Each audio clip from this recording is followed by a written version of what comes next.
Now, what if I told you that I have developed a method that lets you have an ever-growing nest egg with extremely low interaction? Yes, our P3 PI setup takes only about 5 minutes a day, and that will end up making you billions of ISK every single month. So if you want the best EVE Online guides, you came to the right place.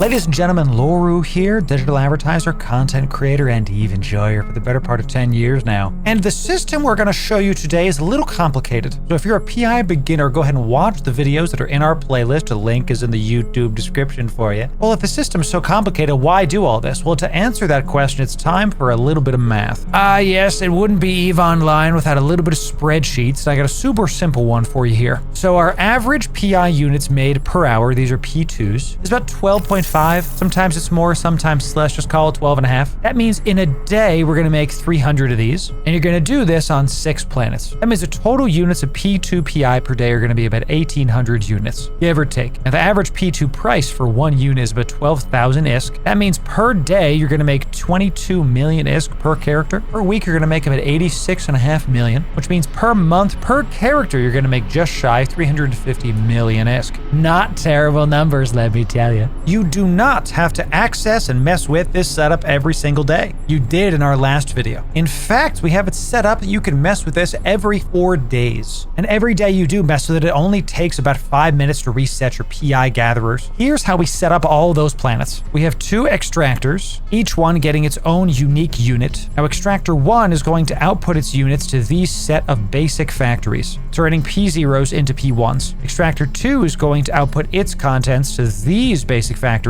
turning its P0s into P1s. The mats for both the basic factories and the extractors are all going to live inside of this storage container here. You can see everything is linked up to have no space wasted. The finished P1 materials extracted and made on planets are then going to be put into the advanced factories here. So in layman's terms, on one planet, we go from 0 to 1 to 2. Now you can do this in high sec, but I recommend that you do it in some of the more dangerous areas of space. Pochven null sec wormhole space. We covered why in our last video. And I've designed this to absolutely waste no space and no time. When you're doing this, make sure you put all of your stuff as close together as possible. And the kicker here is the numbers. And we've got these extractors set on 4-day cycles. They're going to get the lion's share of the resources at the beginning of that cycle. I put it on 4-day cycles because I don't want to mess with this as much. I'm willing to sacrifice some yield in order to have the rest of my life back. It's take it from me. If you try to maximize PI, all you're going to end up looking at is this screen here. But I actually want to play the game. You know what I'm saying? When you have your extractors on 4-day cycles, you're going to try to get the outputs to about 1 million or more. This, coupled with 3 basic factories and 2 to 3 advanced factories, means you're never ever going to overrun your storage container. Meaning you don't have to worry about like, oh, I'm overflowed, I'm wasting time, I'm wasting space. This is super easy to do because we have the output of all of our advanced factories making P2s going into the actual launch pad itself. So I know when this launch pad is about 2/3 full, I got to make my way back to my home area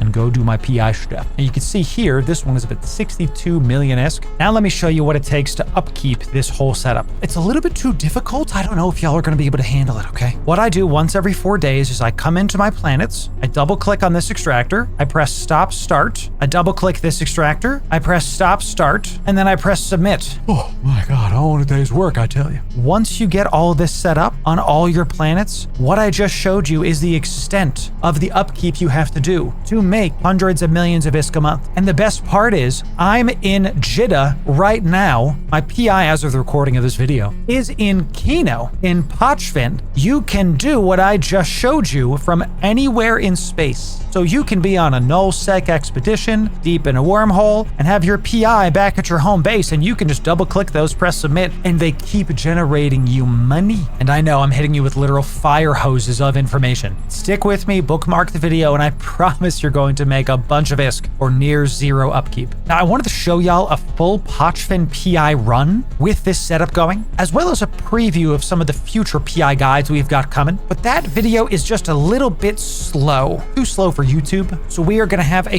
full start to finish PI Upkeep run over on our Patreon for free, totally free. It takes up to 2 clicks to make the account. We provide a ton of value to both our free and paid patrons. And on that note, this vid goes out to you. Thank you very much to our patrons who continue to support the brand. It's literally your support that lets us do all these videos. That is the #1 place to support this brand and this community. And we give all the best goodies to the paying patrons. So to those patrons, I say thank you. I hope I can brighten y'all's days like you brighten mine. Head on down to our Patreon if you want to get a free Pochven PI run through. You can see the full information there. And now let's get back to the guide. Now, if we go back to our math sheet, we know we're going to make around 1,800 units of P2 per day per planet. Now, I've done the math for you. That means you're going to get about 1125 M3 on each planet per day, meaning at most you will need to extract stuff out of the launch pad once every 8 days. You can go on a full week-long excursion and not have to be back in actual space. And for those that don't understand, in order to get this stuff out of the launch pad, you actually have to be in the area of space that this planet is in. In my case, I have to go back to Kino. I have to be in space, and then I drag the units from the launch pad into the customs office. That way, I don't even have to haul stuff out of the customs office until I want to, because there's 3 times as much M3 in the customs office as there is inside the launch pad. So if you have to extract this one once every 8 days, and the customs office is 3 times as big, you can extract stuff from the customs office once a month and be good. Like I said, low upkeep, y'all. Now here's the real rub. If we go back to our math sheet, you can see that we're making 346 million ISK a month per character. But I've got 4 characters doing this exact setup. That means I'm going to make 1.3-ish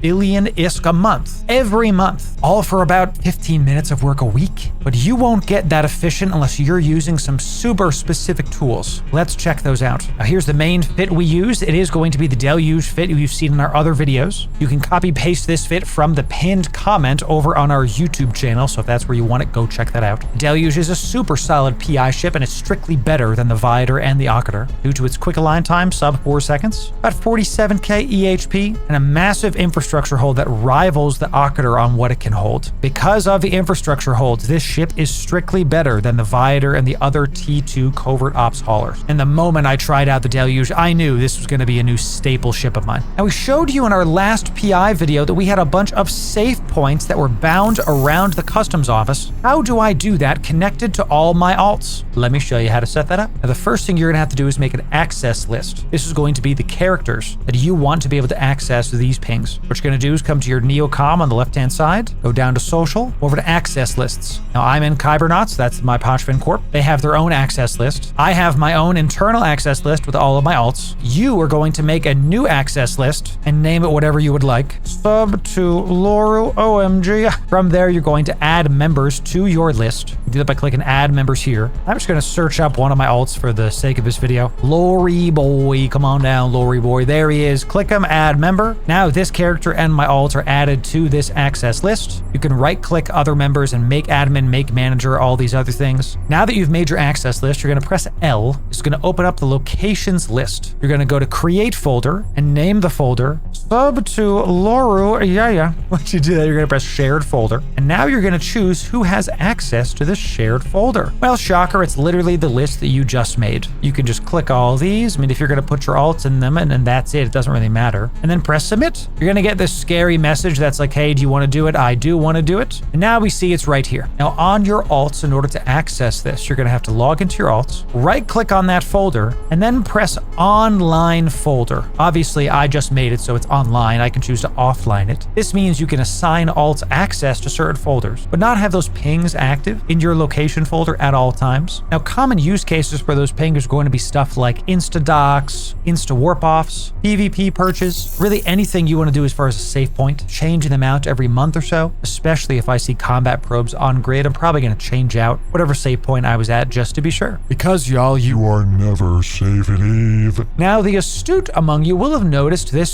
6th planet here. That is a crafting planet making P3s, and we're going to cover P3s and dedicated crafting planets for PI in our next video, so sub for that right here. Our entire PI playlist is right here. You can watch that and go get space rich today. Really appreciate you sticking with me, y'all. Thanks again. We'll see you in the next video.